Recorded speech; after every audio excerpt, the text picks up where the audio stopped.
ndeko balandi etando na bino ya GCAM télévision Samba Olonga pesi bino matondo mingi ndenge boponi GCAM télévision pona ko partager basango ya République démocratique du Congo et sengonanga ezali mingi koyeba bino ebele à travers République démocratique du Congo ebele à travers le monde pona kolanda basango ya République démocratique du Congo ce qui osa déjà en direct ya itando oyo pona ko partager ba nouvelle na biso na sengi na yo o s'abonner o liker pe o partager en tout cas koba na ko liker koba na ko partager yangwana pena ndenge lekaka boyebi ke Samba Olonga analyse ezalaka en toute objectivité. Partagez les lives, abonnez-vous si vous n'êtes pas encore abonné, laissez un commentaire bozali kolanda biso depuis Wapi, la République démocratique du Congo. Vous nous suivez depuis Wapi à travers les mondes. Likez, partagez, partagez, partagez vraiment l'actualité, partagez les lives.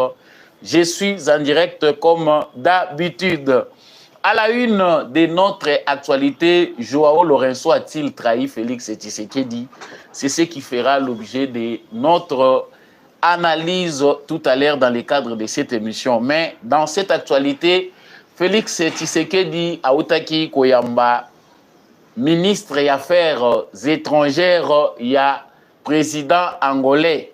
De l'autre côté, le même président angolais a reçu aussi, a échangé un appel avec le président rwandais Paul Kagame, toujours concernant le processus de Luanda. Qu'est-ce qui bloque? Est-ce qu'il a trahi la confiance du président congolais Félix Tshisekedi? Nakati émission Oyo, Samba Olonga Zoé Labino, ba vérité, ba crainte ezebele, o ezali partagé. Est-ce que Makambo Oyo, Biden Azoya Kosala na Angola, ezali pona intérêt na biso, Samba Olonga boza kolobela ngote, je vous dis tout dans cette émission. Président américain Azoya Kolukanini en Angola, alors que le président chinois est aussi attendu selon certaines sources, même si ce n'est pas encore très confirmé, qu'il n'est pas allé attendu na Kinshasa. Est-ce que guerre est allée à ma puissance? Qu'est-ce qui va se passer réellement? Est-ce que le processus ya Luanda est allé un avantage na biso? Est-ce qu'il y a des bons à venir pays allé un processus parce que tu es dit que RDC azali kopé sango le sous importance de RDC a boyaki ko signé ou ezalaki plan harmonisé proposé par les médiateurs angolais. En tout cas, je l'ai dit dans cette émission, Nazali Kolobela nyonso kobaka déjà ko partager actualité pesa ngona ba groupe WhatsApp ndengenga nazako sala ngo kabola pendana voisin ko bossa na ko liker. Faites un maximum de partage dans vos groupes. Kabola vraiment na voisin, likez, partagez. Voilà. Sangwami balé tokolobela awa ezali likambo oyo ya état de siège. L'honorable Justin Bitakwira na groupe mususu ya ba député bazali d'accord te na président Félix Tshisekedi ndenge état de siège ezako continuer kokoba. En tout cas, bazali comme mon importance na ngote si ce n'est que pour enrichir certains généraux topé ba autorité ya état de siège au bazali ba militaire basi ba koti pe cop baza kolia mbongo bango bazomona lisusu importance na ngote mieux vaut ko kata kaka ba frontière ko kanga ba frontière na ba pays bazo déranger biso ke ko garder état de siège. Nous allons revenir pour parler de cette actualité. J'y reviendrai aussi pour parler du réseau rwandais au sein des médias congolais. À Toyoki, na UNPC, Bazui, président Yassika, ya Union et la presse congolaise, Ezali, Gérard Kamanda, Wakamanda Muzembe, Yende Moutasimbi, presse congolaise. Mais Tokolobela la kati ya émission Oyo, réseau rwandais Oyo, Ezali Konyoko, la presse congolaise. Il y a des journalistes, des communicateurs qui sont payés par l'extérieur, mais bazali kusala musala na kati ya République démocratique du Congo. Est-ce que service ya renseignement ya Congo, est-ce que ba autorité ya média ya Congo ba koyi kotia ordre de manière à ce que bato bazali ko communiquer na Congo, bazala bien identifié et puis baye ba kolanda anglais ya démarche patriotique. Nous en parlerons avant de finir. Tokolobela fruit Il y a opération, il y a bancarisation, il y a recette pour dire félicitations à Constant Moutamba. En tout cas, bancarisation, il y a recette judiciaire et boti bafoui o ezali ba recette kaka pona esika moko kaka o ya Rao Bank batie na palais ya justice. En tout cas, mbongo est triplé voire même 4 fois toloba mbongo yo ba mesana kozwa.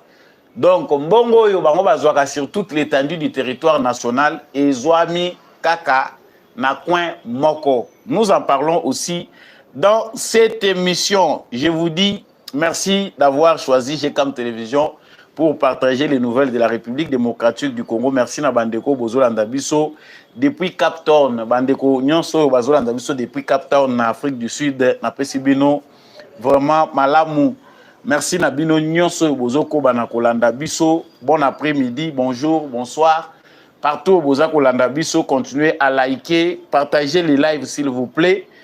Abonnez-vous si vous n'êtes pas encore abonné et restez toujours branchés sur GCAM Télévision. Voilà.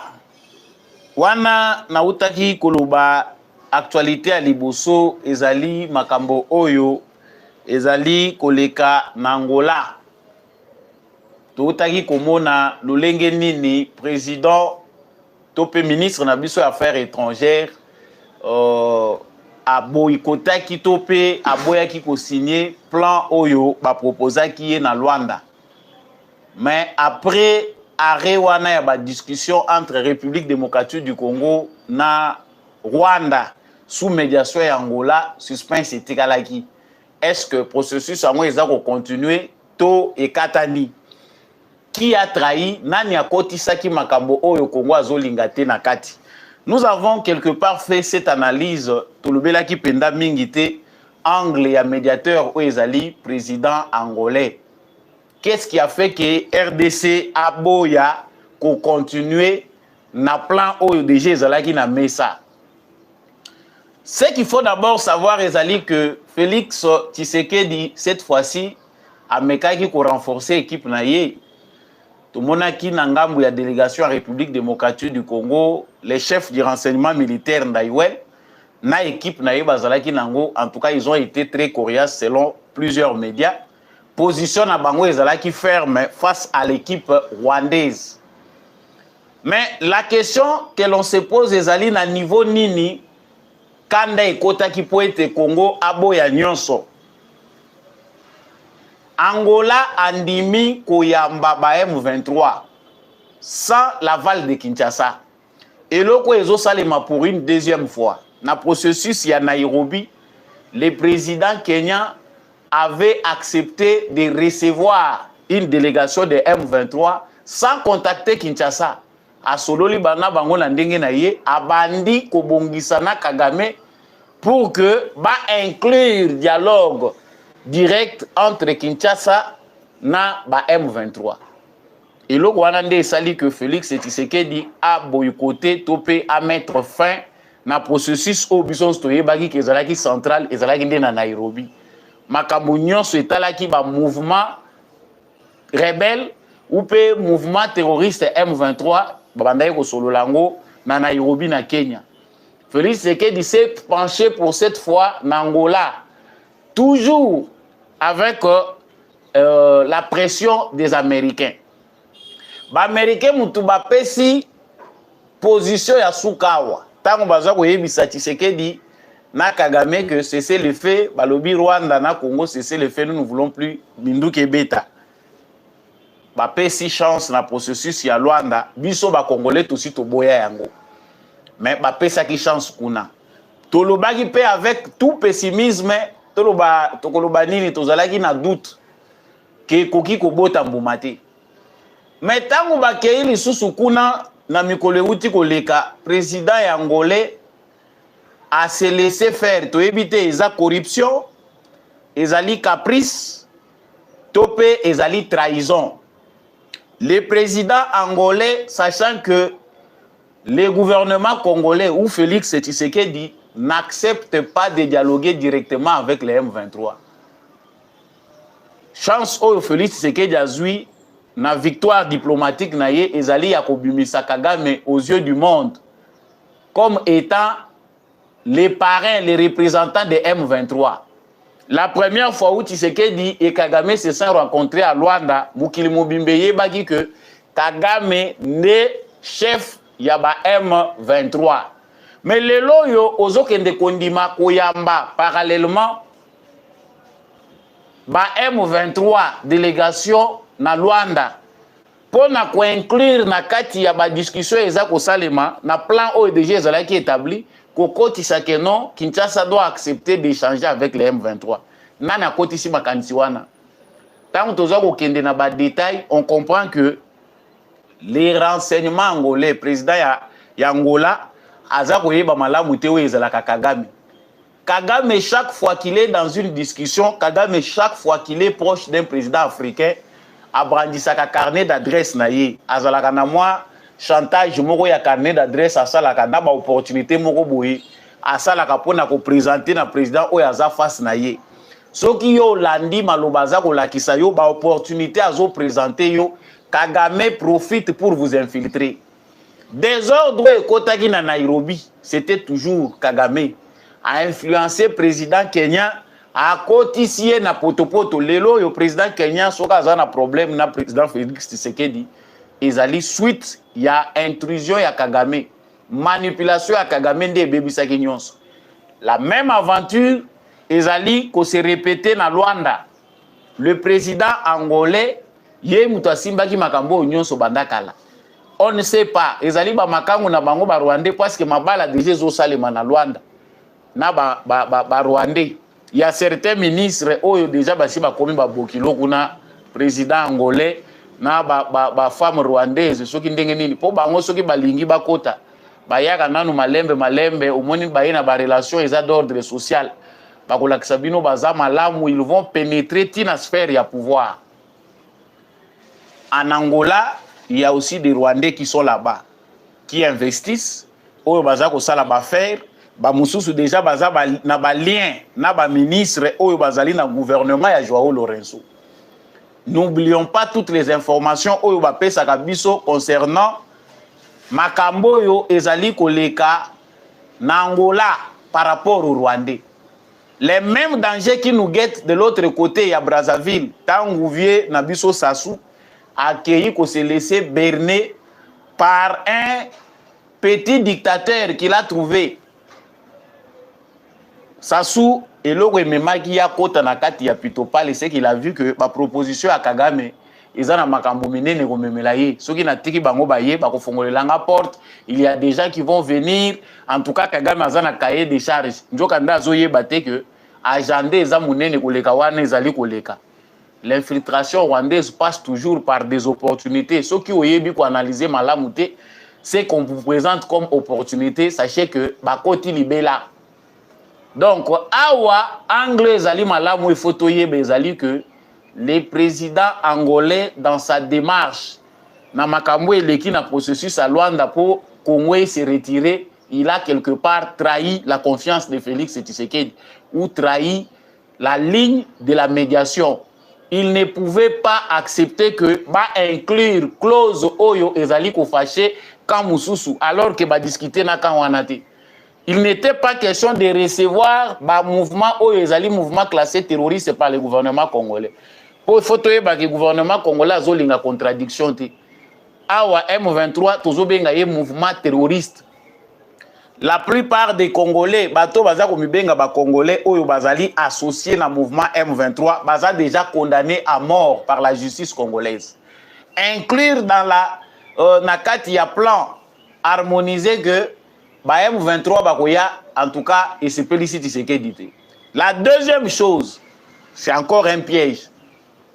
Ba Rwandais ba bundi na président angolais jusqu'à le faire accepter que ba proposer ba tia ngo na kati ya ba clause. Na plan ya neutralisation ya ba FDLR, ba Rwandais ba kota lisusu sur le sol congolais. C'est-à-dire ceux qui ont acté qu'il faut qu'on neutralise ba FDLR, nous n'avons pas l'assurance que cela sera fait. Il faut ba militaire na biso ba kota ba s'associer na ba militaire congolais pour tout s'assurer que vraiment les FDLR seront neutralisés. wana ezako sakana na biso. Ça montre que les Rwandais veulent faire ce qu'ils veulent. Tokoyi ko aboutir te na makambo ndenge ezako lekela. Angle ya liboso eza yango wana. Les présidents africains aiment bien se comporter comme des marionnettes. Balakisi moi ba intérêt moko baza ko flatter ye azindi nango ekei. Mais l'angle devient de plus en plus dangereux dans les contextes américains. Félix Tshisekedi ne serait pas parti à Luanda ceux qui pression américaine ezalaki te. Kagame aussi ne serait pas parti à Luanda parce que Kagame pour lui mieux vaut tailler les kakanango. Déjà aussi to yebi que Kagame na plan o bango bazo memela ye ayebi que mieux vaut tailler les ka. Ceux qui kakana meki ko signer et loko moko eza conclu awa et la kisi que pour ngai Kagame pouvoir et sili, il a déjà été averti. Voilà pourquoi il doit saboter. Mais les Américains, je moko yambeli aminu mibale. On ne sait pas, c'est tous les Américains, c'est les Biden, et ça, Clinton. En tout cas, on n'a pas d'assurance ou certitude pour tout les différencier. Pendant que Makamwane le président américain Biden se prépare pour descendre en Angola. Azako Bongama, Aya Angola. Bango, pesi importance mikolo en Angola. Pourquoi? Parce que plan na bango ya développement économique bazali komize mingi bacha mbongo na bango pona makambo ya corridor ya Lobito. Ba expert rebelle que ça soit congolais topé ya ba pays mususu baza ko monango oben topé opportunité munene pona développement na biso parce que eko désenclaver et ko permettre que ba voir oyo accès à la quitter quota. Mais nous ne voyons pas l'intérêt stratégique aux Américains bazali ko bimisela mbongo na bango pour na cofinancer projet à corridor ya Lobito. Les Américains ont déjà bien vu que à l'est du Congo COP ici est baby. COP ici est Koufikuna parce que aujourd'hui tout le monde parle Kagame, tout le monde parle de l'agression de la RDC, tout le monde veut savoir réellement qui est derrière. Et aujourd'hui, ici, le monani que bango ba américain na ba européen de bazana simaelo koana. Il faut tout changer destination, voie à sortie. Au lieu ebi magana est, voie de sortie et komata na ouest. Pour cela, l'Angola nous avons besoin de lui. Côté kuna côté mususu soki nazo benga nazo ba malamu te sud-ouest. Sud-est ou sud-est, ouest, voilà. Bino mtu la calcul malamu na carte wana. Côté ya Zambie, au moni États-Unis a préféré les sous-souké mingi Zambie, voie de sortie à Bango. Ba sinissé biso partenariat wa biso na Zambie. Pourquoi? Les États-Unis prend soin. Il y a que ba matière première ya Congo, il faut toujours des ordres à la entretenue pour que les matières premières sortent toujours par des voies où ils ont bénéficié pendant mingi na Congo. Or, tant que corridor à Lobito, pourquoi il faut aller et en Angola alors que Bissoa, tous un projet, il y a une construction, il y a un port, ils allaient en cours. Pourquoi les Américains ne veulent pas utiliser Oyo Ezali à Bissoa congolais? C'est parce que les multinationales, Oya Bango, les décideurs na Bango, les lingui toujours ba voie détournée pour exploiter à moindre coût. C'est ça, ce qu'ils veulent. Et bon, Malango, Congolais, Makambouane et Talibangote.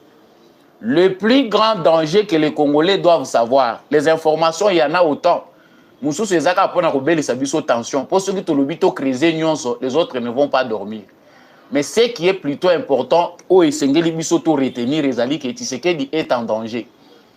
Est en danger par rapport à la ligne de conduite au Yazui pour sauvegarder les intérêts des Congolais.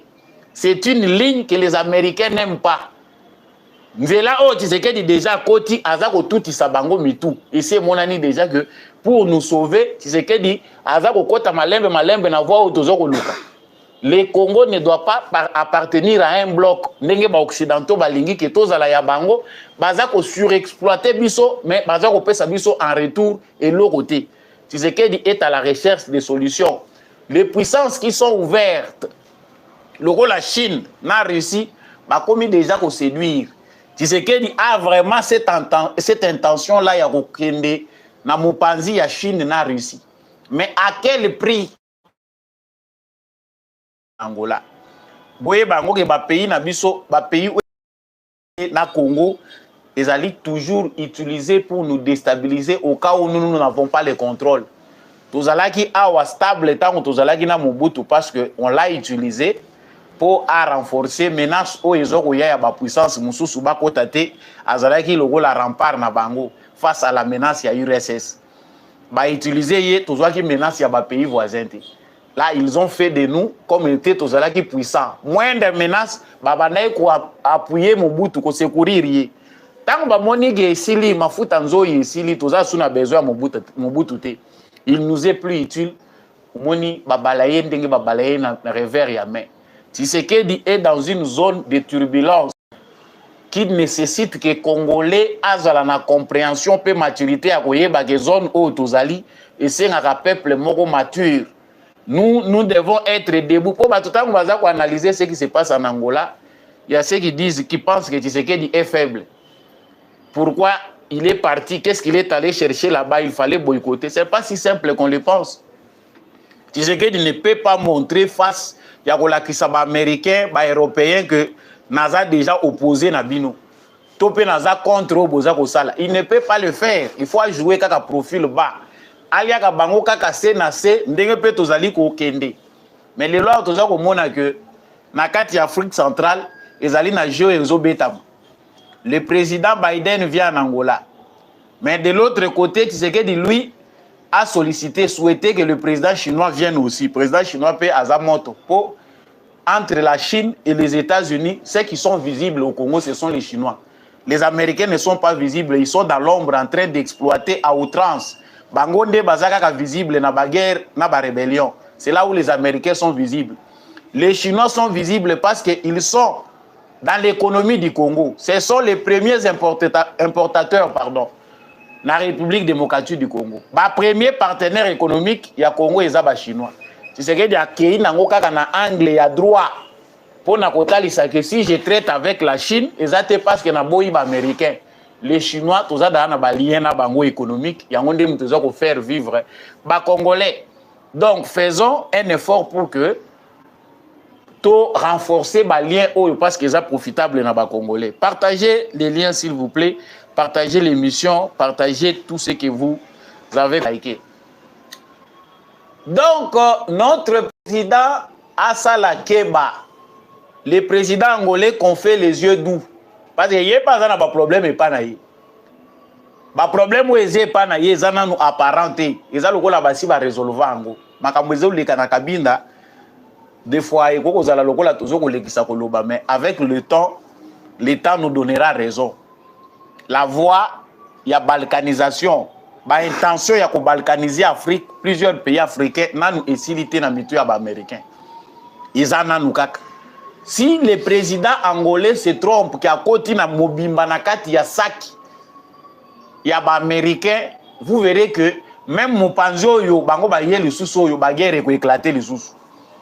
Kaka na même kabinda wana bisika oyo makamwese sila basilisa, ils vont créer l'insécurité va encore changer de côté et ko ya les susu kuna ba ko déstabiliser makasi plus.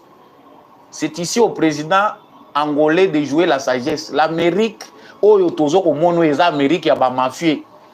Eza Amérique où ils ont créé terrorisme pour bazwa ba intérêt na mafia na sima terrorisme wana. Entretuez-vous bobomana. Je donne seulement un exemple typique malgré la ligne kokota mingi na ba détail na ngote po kolobela ngo pe mingi. To yebite soki batu ya YouTube ba zape ba lien na bango to yebite. Nous avons des problèmes comme ça et comme les mingi. Vous regardez ce qui se passe au Mali, Bapel, au Tali en Afrique de l'Ouest, qu'on a Batouareg, Oye, au Kitia, au Koto, Yokio, Batouti. Partout ils sont malgré l'appellation à Bango. Vous verrez qu'ils sont utilisés de la même manière. Ces derniers temps, on a vu son Congolais va comprendre de quoi il se passe. Où ils ont les Ghana Mali, et Zakaka, au Tali Makambo, ils ont les Awa, comment on a instrumentalisé les Tutsis, les rwandophones devenus congolais pour déstabiliser l'Est, la RDC. Au Tali Makambo, ils ont les Ghana Mali, au Monique, acteurs, ils utilisent kaka batu moko boye oyo naturellement bazar race ya vipère pour na kokabola bino. Si le président angolais pense que azana loboko ya malamu ya ko salier pe ko sourire na Kagame tango nyonso, c'est le danger qui entre en Angola. eza danger munene parce que malembe système na ye nyonso ya renseignement ekozala infiltré bato wana baza bato te. Kagame lui va partir mais eux ne changent pas. Baza kaka bato oyo bakoki ko utiliser bango à tout moment pour vous déstabiliser. Nangambu na biso, moi je pense que les Congolais, il faut tout la kisaba américain plus que Tshisekedi que on en a marre d'eux. Ceux qui babenga la président ya Chine ngondenge nini bakomba ngweza ka matata mais to yebiye quand même. Xi Jinping ba uti ko rappeler awa. Le président chinois soka yawa, il faut biso ba Congolais to yo kisaba américain mutema passe. Ce n'est pas dire que on embrasse les Chinois pour ba Chinois de ba komela biso nini, non, ezaka ka eloko moko tokoyi ko sala pour que les Américains se réveillent. Les Américains ont fait passer 5 ans avec Félix Tshisekedi na bénéficié de l'autre côté. Pendant 5 ans, ils ont fait semblant comme si le problème à l'est du Congo et l'équipe bango na makasi. Bango mutu ba fabriquer ango, mais à l'est du Congo c'est comme si problème wana et l'équipe bango na makasi. Oh nyonso tozo ko monezo le Angola, processus et tout ceci. Et ça passe temps, c'est révoltant enfin quand on sait qu'ils ont tous les moyens à leur disposition pour nous mettre fin à l'Ikabouane. Nous n'avons pas besoin d'un deuxième Lumumba. Au besoin de Congolais, ils ont une prophétie, c'est visible à l'œil nu. Même à Tabalo, qui n'est pas prophète, Tshisekedi est en danger. Le pays est en danger parce que tous allez dans un virage moko important. Soit nous, tous les qui virage, on nous respecte. Biso tokoyi ko traiter na pays nyonso tolingi pour nos intérêts, on nous laisse comme ça. Soit tokoleka virage au te totikali ba umbu ya ba occidentaux libela. Et au même moment pendant que je suis en train de parler, Kabila Zawapi, na Europe. Pourquoi il est passé là? Pour na nini ba sepeli ko yamba ya koti ya l'équipe eti na Belgique. Na ba document où ils ont déjà expiré. Pourquoi? Les Européens acceptent ce que baza deux camps divisés. Il y a des Européens qui ont accepté pour comprendre que logique à Tshisekedi de Toko embrasser en pour tout bongisa ba lien au baby na ba africain ou ba congolais. Et ça na ba OP baza ko accepter pour na bango en tout cas mentalité ya ba esclavagiste na ba négrier ou encore les colonisateurs na ne longwe bango te. Mieux vaut batika la kaka na kati ya ba ornière na bango balela kananzela wana. C'est une tendance au baza mouké, au boyoki bazo koloba na kati ya Union européenne, balobi que il faut mettre fin à makambo ya Bakagame. Ils sont moins nombreux. La plupart baza batu ya mafia. Mais bandimi mutu ya mandefu wana za ko boko la mandefu. Ngana meki ko boko la bongo na zoko mabongo te. Na moni yango ezo sala pasi penda ko boko la ngomulai bon. Vous allez m'excuser bandeko bozaka na tango. Na yoki yango ezo sala pasi. Ezo simbati. Mais bandimi mutu wana ya mandefu eloba Jean-Pierre Bemba alongwa wana Congo abimi clandestinement aza ko katisa bamboka nyonso ya aza ko katisa de manière illégale parce que loko moko te lobi ke loko loza président de la République, ancien président de la République ya Congo, il faut tambola na mukanda moko ese expira Kabila na momo tozo ko classer ye terroriste, c'est un hors la loi pour muto ya aza normal babengani yo na mboka wana te. Bakangi yote, ezana na procès moko te en cours contre yo. Et loko nini ko kimisa yo na mbongo na mboka no bakati mbango. C'est ka yebi ke ba découvrir ye. Tshisekedi déjà assez à comprendre nga mobimba yebi na mabenyo so naza ko sala ye. Mieux vaut na bima na ngai na ndenge na ko bimela. Et il se retrouve où en Belgique. Bande ko na ngai ba diaspora, ba papa na biso ba maman na biso bo umeli na Belgique. Vraiment botiki présence ya mutuana même si vous avez hôtel azate mais il faut quand même manifester dire non. Nous ne sommes pas amnésiques. Parce que nous continuons comme on a oyo na Tshisekedi ezande Kabila.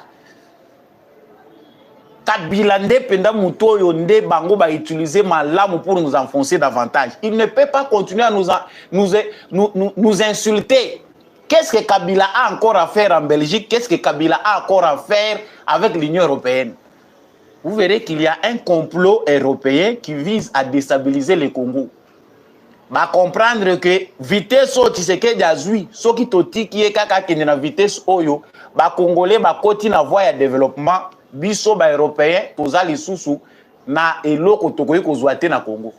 Toko risquer total la Congo na fenêtre lokola tata na ya lobaki. Donc mieux vaut créer des troubles ba coup d'état, ou insurrection, ou nakatanga kuna batu batomboka, ils sont prêts à orienter des massacres. Pourvu que Congo tango eza déstabilisé, baya lokola ba sapeur pompier, alors que bazo yande po bazo ba intérêt na bango na sima ya bosenzi wana. Chers Congolais, vous avez la vérité. Les complots sont multiformes. Batu na batu baza ko fabriquer ba complot na bango en fonction ya ba intérêt na bango. Ceux qui sont à l'intérieur, les faibles parmi nous, ont préféré aller rejoindre la brousse. Opposition na bango, ba moni qu'il faut ba kende ko sala ngo na zamba, ba s'associer na Kagame. Ceux qui sont à l'extérieur, ils ont trouvé qu'il faut ba zongela nzela ya ko financer déstabilisation ya Congo. Tuer Tshisekedi, faire un coup d'état, créer l'insurrection, créer des massacres. Parce que ils sont prêts à créer un massacre à haute échelle na Katanga. Bazana kacha ko luka voani ni bakoyi ko kote la po ba créer ka keloko moko ya mabe na Katanga sima ba profiter na sima na yango ke Tshisekedi nde mutamemi nyonso biso tozali ko luka. Les informations ne sont pas données na intention ya kocha biso mal à l'aise pour tola la ka ba pongité. Ba mususu balobaka pour ceux qui sont chrétiens, ce qui est balobaka oyo ezali révélé eza condamné. On dit des choses comme ça pour que les Congolais comprennent. Notre cible n'est pas Félix Tshisekedi. Par contre, Bissonde faut soutenir Tshisekedi. Azo traversé moment moko extrêmement difficile. Oyo soki aza mutu moko destiné pour servir ce peuple, il va trahir. Et belé baleka ki tango bakomaki na point ya boye. Ils ont laissé facilement pour azape na possibilité ya kotika tikeli bango mabudu bazoluka wana. On va nous donner un semblant de paix. Bakolakisa biso ke kimia yeye ndenge Kabila avegla ki biso awo. Basali semblant on dirait ba kei mais ba tikeli bango ne mboka mobimbe komi ya bango botikali ba étranger na mboka na bino. To éviter biso soki to koloba ngo na monoko nini. Il y a des Congolais qui vont intoxiquer d'autres Congolais biso to telemela Tshisekedi. Tshisekedi a une bataille difficile. Biso ba Congolais to s'insurger to ça la bloc contre Tshisekedi. C'est la sorcellerie na la zone na terme na ko benga ngote. Ceux qui au moins osent comprendre et ba manipuler ndenge wana a même Nzambe likola zo mona que ozana yo mutoye bakite bazo manipuler yo parce qu'oza dans l'ignorance. Mais soko yebi à part sorcellerie to yebite lo musu to kopesa. Likez et partagez la vidéo, vous avez tout compris. J'ai renchéri na likamoko ezo tenir nga à cœur. Nous sommes aussi des observateurs pour na kota la musala ni ezo salima na ba service na biso à sécurité.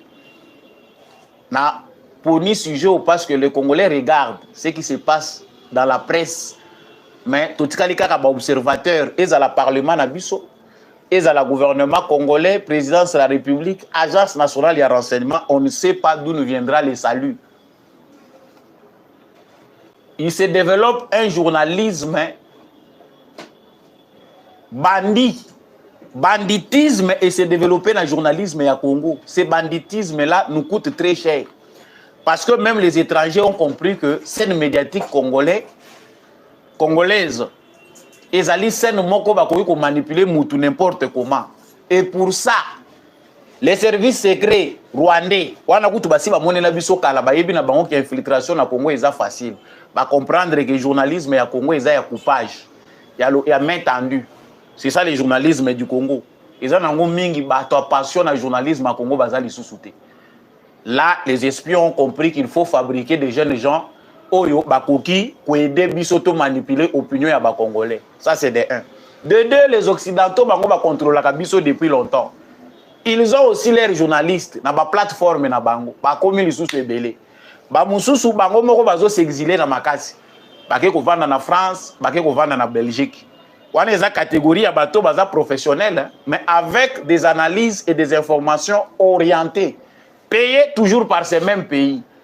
Cible les anini opinion congolaise, va manipuler, objectif ezali, pour déstabiliser, peut quoi abrutir. Vous ne verrez jamais clair. Catégorie à souka, ezali penda catégorie, ya basenzi na niveau biso tozaliawa, ya ba réseaux sociaux. Oyo ya professionnel ou pas. Il a le pouvoir de dire du n'importe quoi. Wana ba mususu moni ba vandi na poto. Bande konanga bolimbisanga nos frères qui sont dans la diaspora. So ki to sala ka élection poto mema batu libanda ya mboka. auto yebi ke baza ko représenter biso. Il y a des abrutis qu'on ne pouvait pas jamais accepter ba kende na bamboka papa. Ça fait très mal quand on voit nos frères qui nous représentent dans d'autres pays. Ceux qui baza na ba insanité te pour na ko publier kaka ba biloko ya salité o ezanango ko aider congolais na eloko te. Ils sont là matin, midi, soir, les Zaka Kofinga Tshisekedi, couper sa fausses informations, c'est tout ce qu'ils savent faire.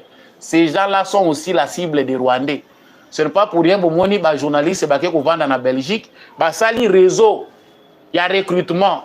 Les journalistes influenceurs, il faut pas attirer. Il faut continuer à déranger l'opinion congolaise. Est-ce que l'ANR ne voit pas? Bino bozana bino na service ya prévention pour voir que le pays est en danger sur le plan médiatique. Awa tozui président ya sika ya UNPC, ils ont une organisation moko, ya ba journaliste, ils ont une organisation na bango. Ya corporation. Est-ce que ye moko pe oyo ki na malobana ya lobi journalisme oyo bango basalaki kamanda wa kamanda Muzembe. Le vieux d'abord félicitations à lui. A lobi journalisme oyo to salaki. Mais est-ce qu'il peut changer les gens à travers les propos? Je ne pense pas. Parce que les journalistes congolais aujourd'hui, jeunes, la proie à la merci, il y a bateau baza kosomba. Mboka eza dirigé les lots grâce à l'information. Si vous ne maîtrisez pas le secteur de l'information na mboka na bino, ezali danger munene permanent pour na mboka na bino. Sachez aussi que nous avons perdu beaucoup de localités. Oyekendaki na maboko, il y a des terroristes rwandais. La manipulation n'est passée que par la presse, les réseaux sociaux. Toyebite, balobi eza service secret. Soki bozo bongama, malam. Soki pe bozo bongama te, binonde mutu bozui attribution, bozui charge, ya kozala na ba service ya mboka, pour na koyede Congo. Yango nde bafutela kabino. J'ai dit. Sango, Yami Satou, nazali kokota na actualité oyo. Merci à tous ceux qui nous suivent en ligne. Continuez à liker et partager l'actualité. Ezali makambuya état de siège. Bandeko na biso bazali kolela.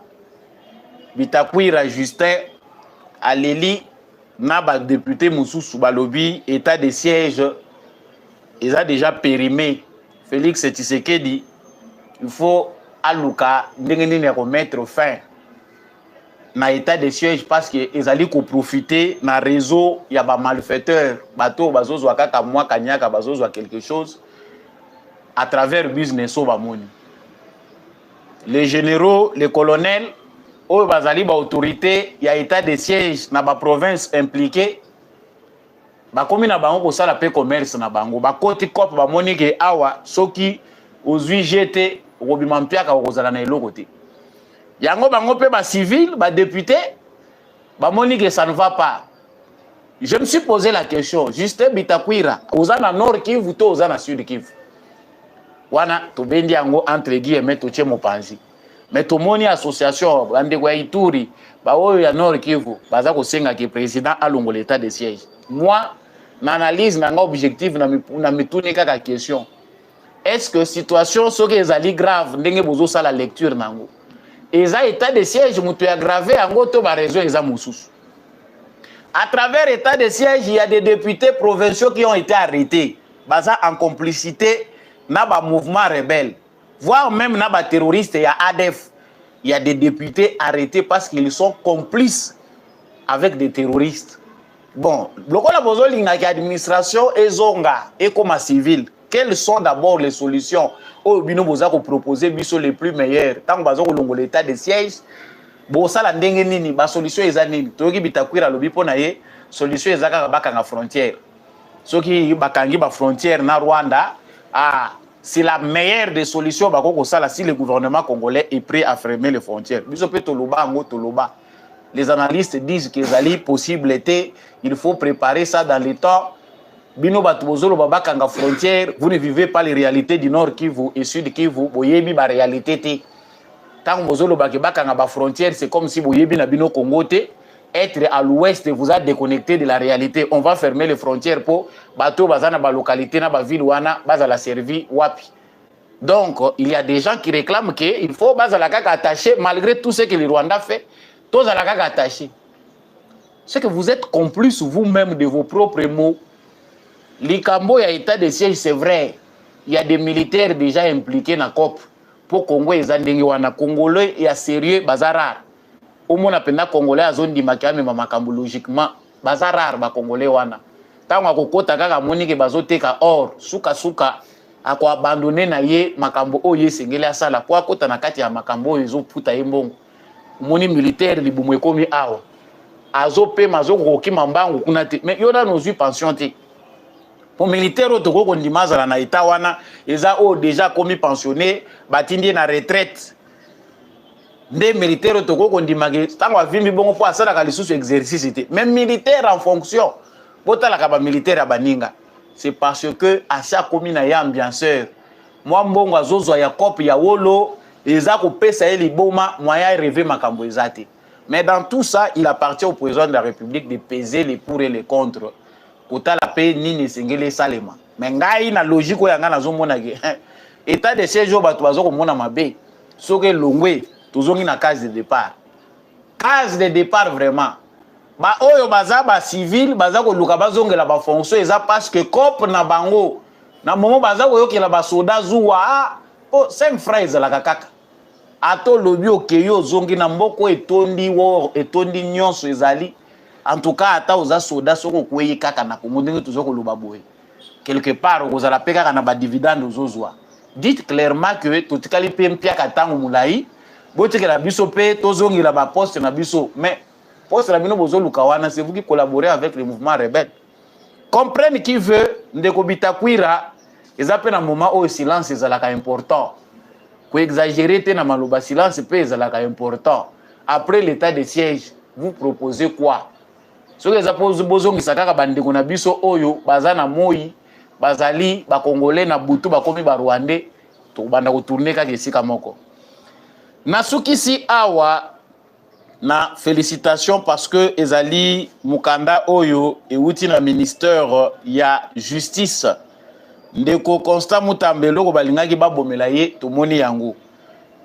Na communiqué na bango numéro 034 Bazali Kotalisa comment ma recette est mati. Excellence, Monsieur le ministre de la Justice et Garde des Sceaux est heureux d'informer l'opinion publique que pour la période allant du 19 août 2024, date de lancement de l'opération de bancarisation des recettes judiciaires, au 16 septembre dernier, le seul guichet de proximité Raobank situé dans l'enceinte du palais de la justice a encaissé les recettes globales de l'ordre de 444 35 880 francs congolais.